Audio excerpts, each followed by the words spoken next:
तर आपण पाहितलं simple past टेन्सचं negative sentence कसं बनवायचं आहे. आता पाहूया सिंपल पास्ट टेन्स दिलाय तर त्याचे क्वेश्चन्स कसे बनवता येतात. तर पहा, सिंपल पास्ट टेन्स म्हटलं की सब्जेक्ट येणार आहे, क्रियापदाचं दुसरं रूप येणार आहे, त्यानंतर इतर माहिती जी काय लिहायची ते अदर वर्ड्स. मराठीमध्ये ल बाराखडी फॉलो होते. जसे की विद्यार्थी वर्गामध्ये आले, त्याने अभ्यास केला, तर ल बाराखडी मराठीमध्ये सहसा येते. सब्जेक्ट आहे, फिट आहे, अदर वर्ड्स आहे. हे स्ट्रक्चर आहे सिंपल पास्ट टेन्सचं. आता आपण या ठिकाणी एक वर्ब घेऊया, स्टडी. स्टडीचं सेकंड फॉर्म आहे studied. Study, studied. Akash studied English for 6 months.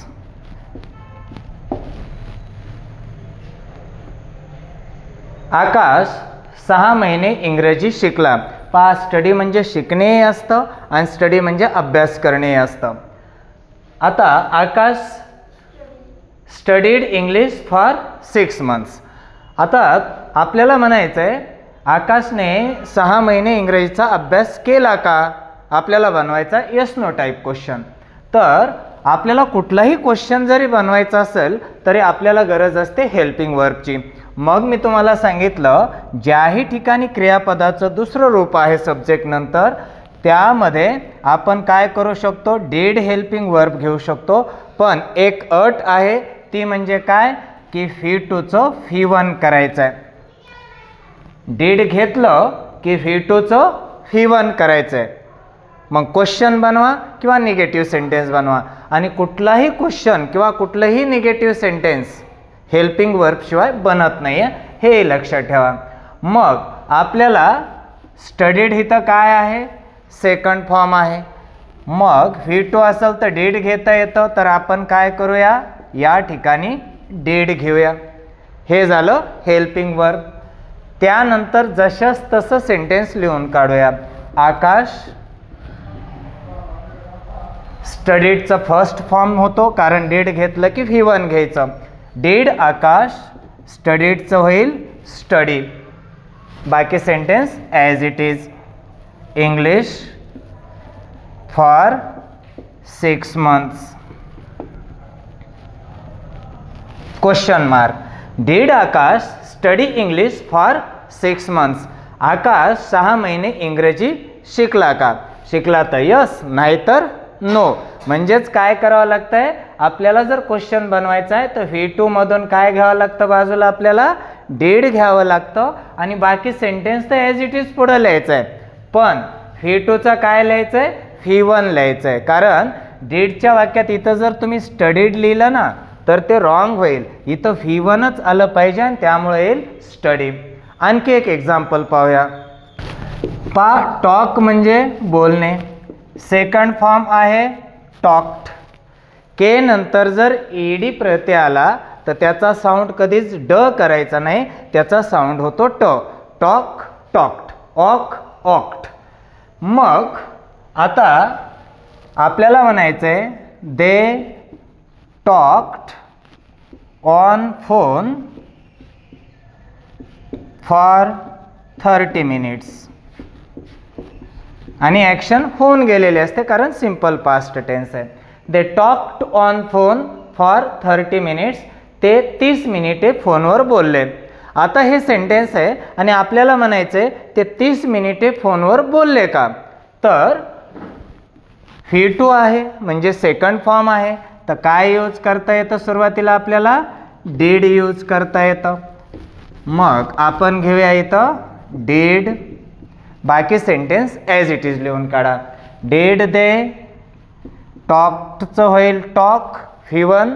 Did they talk on phone for 30 minutes.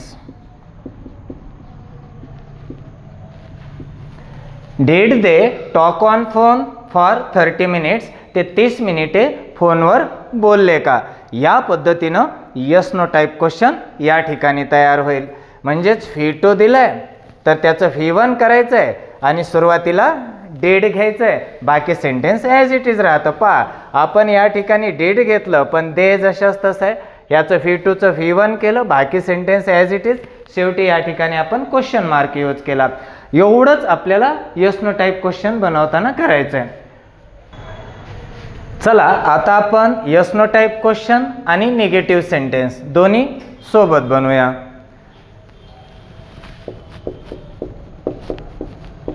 Visit करणे म्हणजे एखाद्या ठिकाणाला भेट देणे, त्याला विजिट म्हटलं जातं. सेकंड फॉर्म घेऊया आपण visited. Modi visited America last month. Last month म्हणजे गेलेला महिना. मोदी यांनी गेल्या महिन्यामध्ये अमेरिकेला व्हिजिट केलं म्हणजेच भेट दिली. आपल्याला क्वेश्चन करायचा आहे मोदींनी अमेरिकेला व्हिजिट केलं का, ज्याचं आन्सर यस किंवा नो असतं. कारण कुठल्याही हेल्पिंग वर्बनं जर सेंटेन्स सुरू होत असेल तर त्याचं आन्सर यस किंवा नो असं असतं.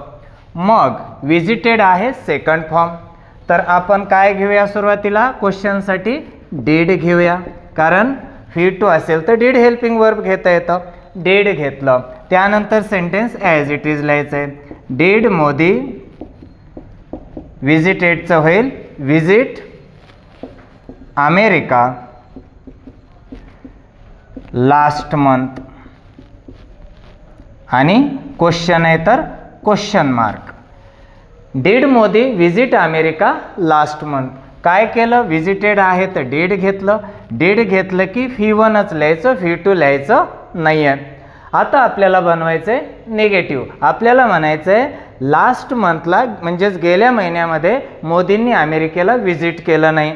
तर सेंटेन्स निगेटिव्ह बनवायचं आहे तर सब्जेक्ट सुरुवातीला मोदी, विजिटेडच्या मधून आपण डीड घेऊ शकतो हेल्पिंग वर्ब कारण फी टू आहे म्हणजेच वर्बचं सेकंड फॉर्म आहे. मोदी डिड नॉट विजिटेडचं होईल visit. Modi did not visit America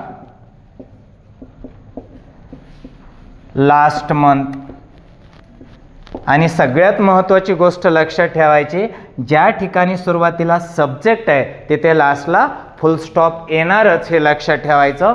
आणि ज्या ठिकाणी सुरुवातीला हेल्पिंग वर्ब आहे तिथे लास्टला क्वेश्चन मार्क येणारच हे लक्षात ठेवायचं आहे.